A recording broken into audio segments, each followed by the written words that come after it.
নাই ও খেজুর, দেশি খেজুর। আপনি কি খাতে পারছেন? আমি চেষ্টা করছি। হ্যাঁ, এই জুতো পরে যে গাছে গাছে উঠে যাচ্ছে যে ঠেলা মেরে ধরবো নাকি আমি? দাঁড়া বাবু, বহুকাল পরে খেজুর গাছে উঠতে পারলাম। হ্যাঁ, ওরে সর্বনাশ, খুব শক্ত করে ধরতে হবে গাছ কিন্তু। থেকে অনেক বছর ছুই না।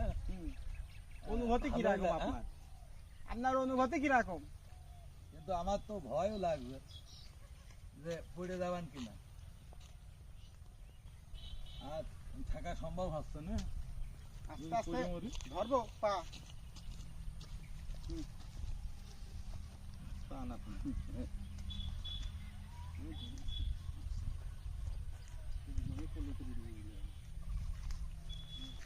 লাভ মেরেন না জানি কেন, কিন্তু স্লিপ করতে হবে।